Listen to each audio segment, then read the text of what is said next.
Olá, galerinha, tudo tranquilo, tudo bem com vocês? Estamos aqui para falar agora sobre educação física adaptada, dando continuidade ao nosso conteúdo, certo? Alguns alunos pediram para a gente postar de novo, liberar aí a interatividade da semana passada. Então foi postado aqui no início, como vocês estão vendo, 3 perguntinhas em relação à lesão medular, certo? Façam aí, quem ainda não fez, vejam as questões, respondam e a gente vai tirando as dúvidas de vocês devagar. E hoje nós vamos falar de mais duas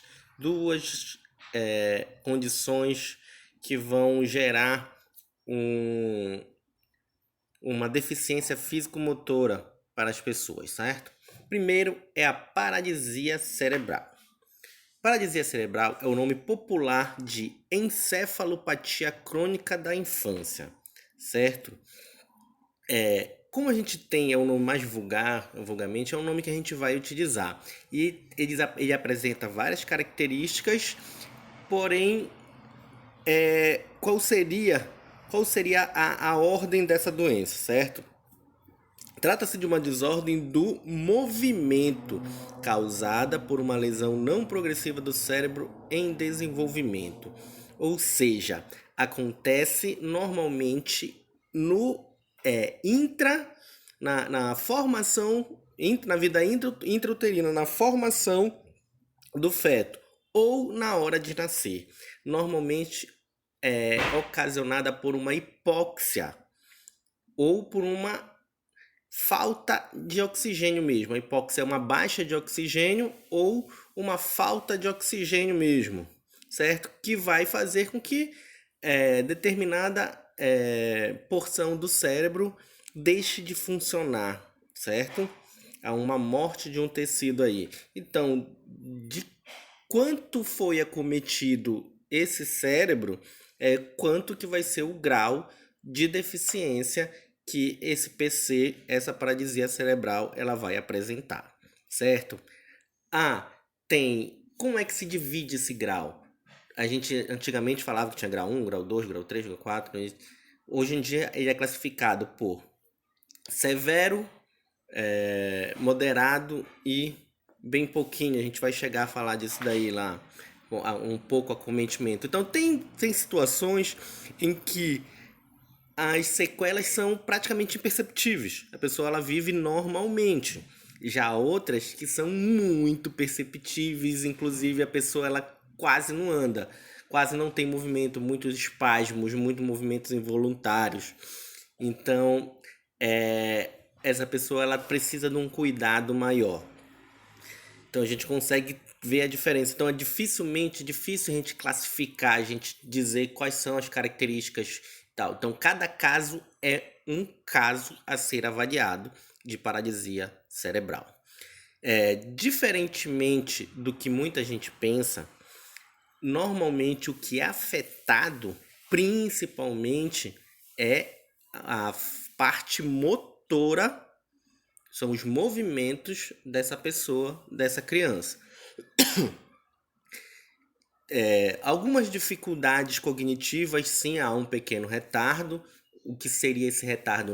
Retardo, quando a gente fala que a gente não é relacionado à demência, à doidice, certo? Retardo é que ele não desenvolveu no momento correto, ele atrasa um pouco o desenvolvimento, mas se estimulado adequadamente, ele consegue ter o aprendizado, tanto de movimento, quanto de cognitivo, quanto de inteligência, quanto de fala, assim por diante. Tudo isso tem que ser estimulado. A gente vai ver futuramente aí daqui para frente como é que se faz esse tipo de coisa. Então, olha, ela é refletida por uma disfunção motora de tônus e reflexos medulares, que geram uma disfunção no controle da postura e dos movimentos, interferindo na motricidade do indivíduo. Então, novamente, o autor vai falar para a gente aqui que vai afetar os movimentos dessa pessoa. O termo paralisia cerebral leva ao entendimento errôneo do que acontece uma interrupção no funcionamento do cérebro e das funções cognitivas. Entretanto, é importante ressaltar que a encefalopatia crônica na infância leva essencialmente a sequelas de motricidade do indivíduo, aquilo que eu acabei de falar para vocês. Tem uma pequena dificuldade, mas não vai levar à perda cognitiva da pessoa, certo? Ela consegue pensar, ela consegue ter inteligência, ela consegue desenvolver isso daí. O que vai ser afetado vai ser a parte motora. E a classificação, a gente viu, depende de algumas coisas, tá? A gente pode classificar de várias maneiras. Uma é o grau de acometimento, a gente falou de leve, moderado e grave, certo? Classificação topográfica, de acordo com os segmentos corporais. De acordo com o que for acometido esses segmentos corporais, ele vai ter uma nomenclatura. Digamos, monoplegia, acometimento de apenas um membro. Hemiplegia, acometimento de um lado do corpo. Paraplegia, tronco e membros inferiores. E assim por diante, tá? Classificação neuroanatômica, de acordo com a região cerebral acometida. Qual a região do cérebro que foi afetada por essa apóxia, ou aqui em cima ele fala anóxia, a hipóxia, que é a pouco oxigênio, e a anóxia, que é a falta ou a ausência do oxigênio. Então nós temos a espástica, lesão de vias eferentes que vão do córtex para os membros. É normalmente o que mais acontece. Então tem espasmos, o tendão calcâneo ele vai ficar comprometido também, ele vai ser encurtado. Uma hipertonia muscular, ou seja, o tônus dele vai ser muito presente, muito forte, vai estar muito contraído. Atetose, lesão dos gânglios da base, tônus muscular flutuante, movimentos involuntários, intensificam os movimentos os estímulos emocionais e sensoriais. Então esse tônus muscular dele não vai ser muito tenso, ele vai ser flutuante, ora muito, ora pouco.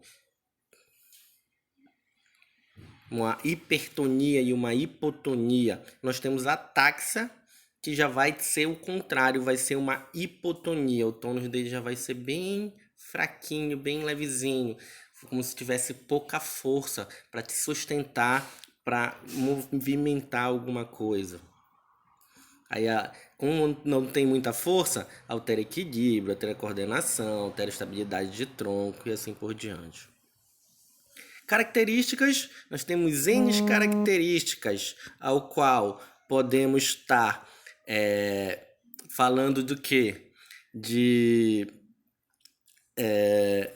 Em que ela pode estar presente todas, quando o grau ele é muito elevado, ou quase nenhuma, ou muito pouca coisa de algumas características. Então isso depende do caso, cada caso é um caso. Então atrasa no desenvolvimento neuropsicomotor. Como há uma morte em determinado local do cérebro, ele vai ter não vai ter uma ligação daquele lugar com a parte do corpo. Então vai ter